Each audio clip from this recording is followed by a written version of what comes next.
Hello and welcome to another episode of FinTech Focus TV with me, Toby.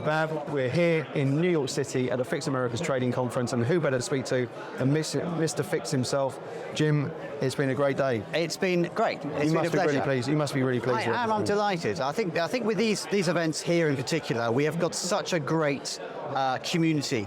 Yeah, such a great community spirit. We really do get a mixture of all sorts of people from firms coming to this particular conference. I love that. And it is, you're right, it's a great diversity of people. Yeah. The conference itself has had some key themes running all the way through it. It's important themes. I think the feedback from people has been that it's all it's exactly what you want to be talking about right now. Yeah. It's a packed auditorium throughout there. Yeah. I think we were talking beforehand that I don't think I've seen it as busy throughout all day long.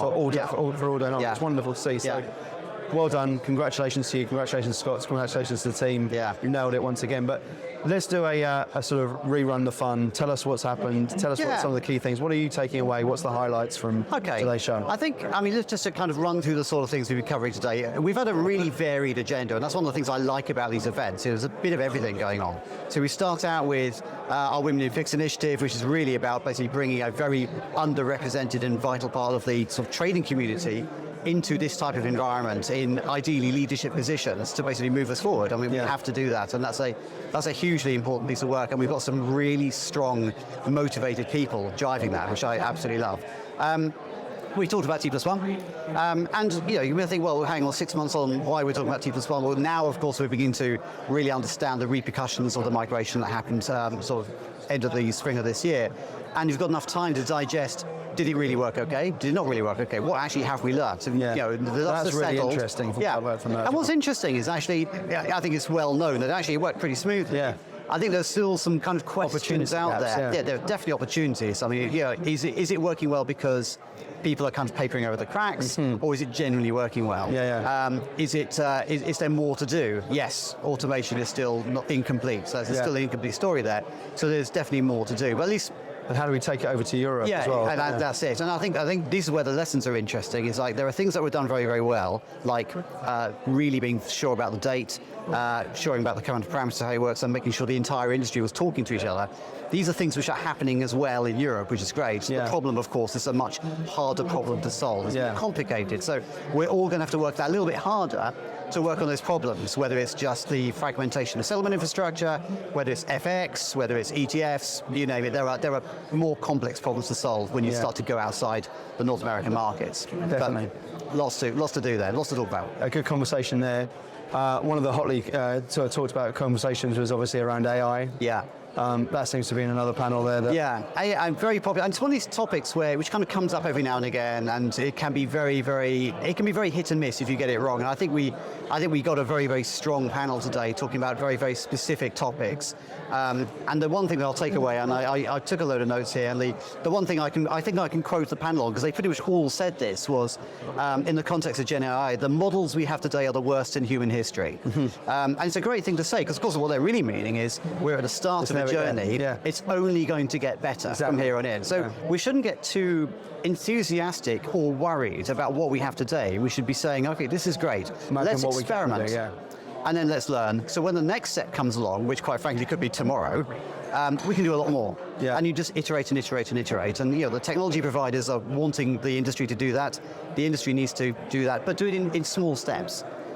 So it's controlled, it's manageable, it's not too expensive, and people really know what they're getting into. So really, really good points of that, and lots of very specific case studies and points. So well, it's an interesting piece, isn't it? Because it was a similar panel, if not the same panel, to last year talking about AI, and this is a year on. And you mentioned the most important part of this, actual real-time case studies of what people are doing. Beforehand it was hypothetical. Now it's about how we've embedded, what can we learn from that. It's so important to have it, these sort of things. I think it suddenly felt real. People were talking about, this was like people talking about their job, their day job. It wasn't like an abstract concept. Almost digital assets were exactly the same thing. It's like, last year was all, it might be like this in the future, and Web3 and all these kind of ideas. This year it's all about, we are building something that does this thing here, and we're building, these are kind of real world problems, and people are building real-world solutions on technology that is now mature and well understood. Yeah. So that's fantastic. And the interoperability work we're doing, I think, with the digital asset space, is so important as well, because we want to try and get the barrier to adoption down. You plug and play with your existing infrastructure. Yeah. If you achieve that, then increasing the trust in this space, which is so important. In the rest of the world, fine. In the capital market space, it's got to be about building trust and creating that sort of thing. It feels like it's another evolution within there as well. The next in line is talking obviously about 30 years of Fix. It's a big year. We spoke about this when we were in Europe as well. Big birthday for us. I love the fact that there's so many people here who are part of that original crew. The OGs of Fix are all still here as well. That's an exciting milestone. It's great. I mean, it's fantastic that we've managed to keep this going for so long. And I think the demand is still as strong as it's ever been.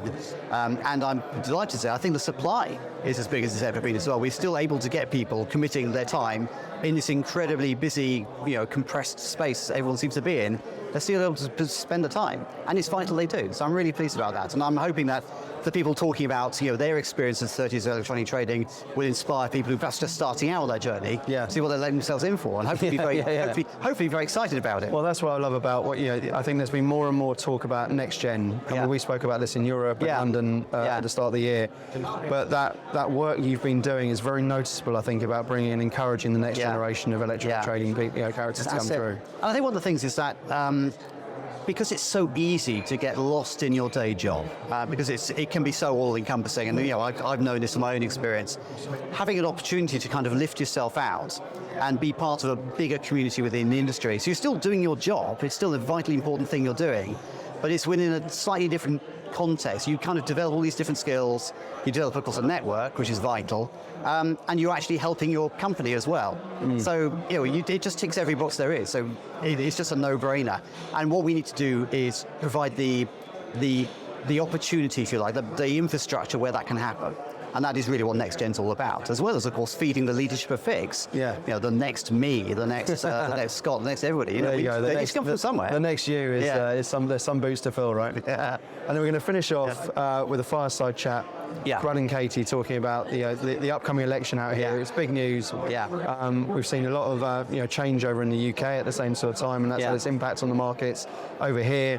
Positively, negatively, there's a lot to be, there's a lot of volatility. That's going to be another interesting conversation to open up with. That will be fascinating. And it's a great one. It's obviously something which you could kind of feels a little bit kind of off topic, if you like. It's not a fixed thing, but it's so important because it's going to impact everybody. Absolutely. Everybody for better or for worse, right? Yeah, exactly, in some way or another. And we've been through a year where, half the world's been through elections, and most of them have been pretty smooth and all the rest of it. So you will have to see how this one pans out. Smooth. The good thing is it's probably not the world. Well, exactly.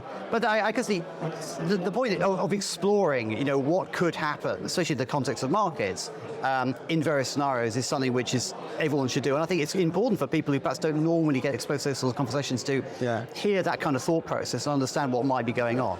So it's again, it's just a general service to the members, I think, just to kind of give them that opportunity to hear that kind of that discussion. Well, I think you hit the nail on the head there, and a good thing to wrap up with is this is an organisation, a community that's very much about its members. And I've been doing little videos for the fixed trading community, and people have been talking about the significance of people, of connection, of connectivity. And what I think you guys do, and why we're so proud to have been associated with you guys for as long as we have, is it's just such a cool place to bring people together. What the work you do, I think, is so important. The benefit of the working groups that happen all the way through the year. There's so much that's done to drive innovation and continuity in the space. And I think you should be super proud of everything that's been happening. I love to see this. As I keep on saying, every year I think this event grows, gets a little bit bigger, gets a little bit more, has wider, connections about what's being talked about, and the sort of conversations we've been having. I think it's been absolutely superb. Well done to you and the team that's involved. Thank you. Jim, been absolute pleasure. Thank you for so having much. us. Thank you. And thank you all for watching. We'll see you soon on the next episode of FinTech Focus TV.